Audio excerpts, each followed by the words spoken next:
कल से कुछ लोग ऐसा फैला रहे हैं कि उसके पीछे आ रहे हैं।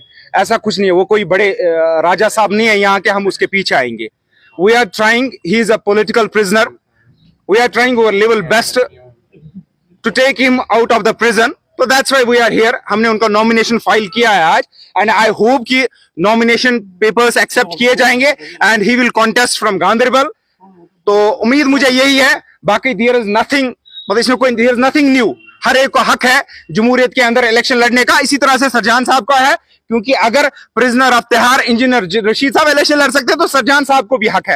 एंड आई बिलीव अगर कोई छोटी मोटी डिफिशियंसीज भी होती है, जैसे शुपियन में विदाउट एनी रीजन बाद में वो सिली रीजंस देके they rejected the form, that was a pre planned thing. And I hope कि यहाँ पे या बाकी जहां पे भी सरजान साहब का हम नॉमिनेशन डालेंगे ऐसा कुछ नहीं होगा, बिकॉज आई बिलीव कि डेमोक्रेसी इज फॉर एवरीवन, और डेमोक्रेसी में जो बेसिक फंडामेंटल है दैट इज इक्वालिटी, और we believe in the principle of equality. And I hope that equality का जो प्रिंसिपल है वो अपहेल्ड किया जाएगा। सरजान साहब को भी उसी तरीके से मौका दिया जाएगा जिस तरह से बाकी कैंडिडेट्स को दिया जा रहा है, भले ही उनका नॉमिनेशन हमने फाइल किया हो, but he deserves a fair chance, and I believe he will get it.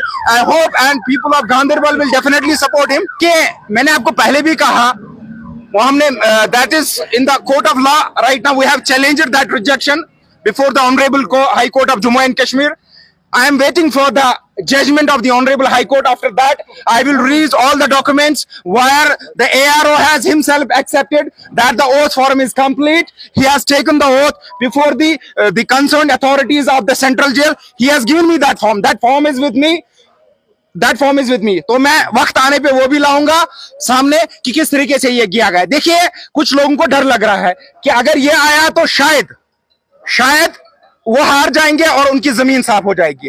देखिए, यहाँ पे हक है सबको इलेक्शन लड़ने का। I am not here for Adil Nazir Khan, I am here for the prisoner Sarjan Barkati. उनकी बीवी भी बंद है। अगर एक फेयर चांस इंजीनियर साहब डिजर्व करते हैं, वो क्यों नहीं करते हैं? तो आई बिलीव। और दूसरी चीज, मैं गांधरबल के लोगों को एक मैसेज देना चाहता हूं, दे शुड वेक अप। कल से आपको एक बात बोली जा रही है, you should realise this thing कि गांधरबल में जी कोई मतलब कोई दर्द ही नहीं है, कोई हमदर्द ही नहीं है लोगों के लिए। What nonsense is this? किसने बोला ये?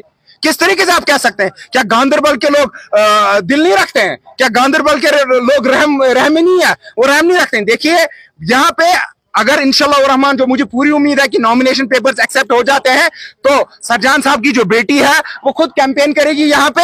हमने बीरवा में भी डाला है, लेट्स सी क्या होता है, क्योंकि ये डिपेंड करता है कि वेदर नॉमिनेशन क्लियर किया जाएगा नहीं किया जाएगा। हमारी तरफ से कोई कसर हमने नहीं। गांधरबल हमने इसलिए चूज किया, मैंने ऑलरेडी क्लैरिफाई किया है, सरजान साहब का स्टेचर इतना ऊपर है बिकॉज एवरीबॉडी नोज हिम। हर एक घर में हर एक माँ बहन बेटी हर एक उनको जानता है। मुझे लगता है ये उनकी तौहीन है अगर इनको किसी और के खिलाफ खड़े करेंगे। That's why we filed nomination here. उसको उनकी जो अपनी पेरेंट कॉन्स्टिट्यूएंसी है जैनपुरा पे रिजेक्शन होने के बाद हम यहाँ आए, because the former chief minister of Jammu and Kashmir, the former foreign minister of India is contesting from this place, and he has you can go through the record कि उसका रिकॉर्ड क्या है 2010 का, बाकी जो सारे रिकॉर्ड है। दैट्स व्हाई सरजान साहब came here. I am not against him. हाँ, एक सवाल है मेरा सिंपल, लेट इट बी। कहीं से भी, मैं यहां से भी, मैं आपको वादा देता हूं, अगर यहां से नॉमिनेशन क्लियर हो जाता है, बीरवा से भी होता है, let these parties decide. PDP, National Conference, People's Conference and Apni Party, क्या ये इन्हीं का हक है? Let them decide one seat for Sarjan Barkati, not for me. Sarjan Barkati के लिए नॉर्थ में अभी बाकी है, नॉर्थ में इलेक्शन अभी बाकी है, नॉर्थ से किसी सीट से I am ready to sacrifice my seat from where I am going to contest the Gulmarg seat. I am ready to, if these parties will withdraw their candidate, I will file his nomination from Gulmarg as well, because this should be understood by everyone. क्यों हमको ये समझना चाहिए कि खाली उमर साहब को, खाली महबूबा जी को, खाली अल्ताफ साहब को या बाकी किसी साहब को हक नहीं है? अगर ये वाकई सिंसियर है, अगर ये वाकई हमदर्द है, सरजान साहब पिछले कितने सालों से जेल में है, कितने एफआईआर उनको लगे हैं, उनकी बीवी भी जेल में है, उनकी बेटी 15-16 साल की बेटी, 8 साल का बेटा, बेटी को स्कूल से निकाल दिया जाता है। तो उसके बाद भी अगर ये एक बंदे को एडजस्ट नहीं कर सकते, how can you expect justice from these people? ये कुछ हमारे लिए करेंगे? Thank you.